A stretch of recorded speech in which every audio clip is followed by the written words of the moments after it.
जगप्रसिद्ध लोणार सरोवरातील पाण्याच्या पातळीत होत आहे प्रचंड वाढ।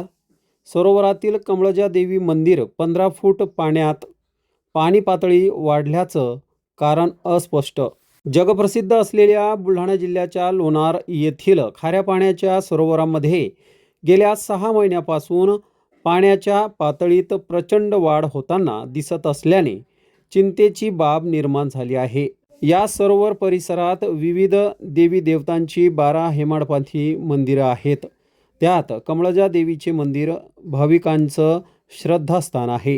हे मंदिर आजपर्यंत पाण्याखाली गेलेले नाही, मात्र आता हे मंदिर तब्बल 15 फूट पाण्यात गेले आहे। सरोवरातील पाण्याच्या पातळीत झपाट्याने का वाढ होत आहे याचा अद्यापपर्यंत शोध लागला नाही। गेल्या काही महिन्यापूर्वी या पाण्याचा पीएच कमी झाल्याने याच खाऱ्या पाण्याच्या सरोवरामध्ये मासे आढळले होते आणि आता पाणी पातळीत प्रचंड वाढ होत असल्याने सरोवराची जैवविविधता धोक्यात आल्याने चिंता व्यक्त केली जात आहे। या संपूर्ण प्रकरणाचे संशोधन करण्याची मागणी पर्यावरण मित्रांकडून केली जात आहे।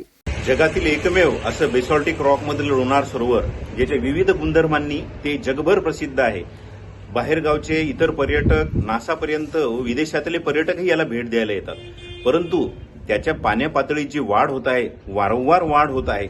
आता पावसाळा पूर्ण संपलेला असूनही लोणार सरोवरच्या पाण्याच्या पातळीत वाढ होत आहे। यामुळे जे पुरातन मंदिरं आहेत ते पाण्याखाली गेलेले आहेत। काही मंदिरे तर नाम त्याचा मूळ मिटलेलाच आहे, कारण ते पूर्ण पाण्यात गेलेले आहे। परंतु कमळजा माता मंदिर जे आहे ते आजपर्यंत कधी पाण्यात गेलेलं नव्हतं, परंतु त्याचेही पाणी इतकं वाढलेलं आहे की 15 ते 20 फूट पाण्याची पातळी वाढलेली असल्यामुळे देवीच्या तांदळापर्यंत हे पाणी गेलेलं आहे।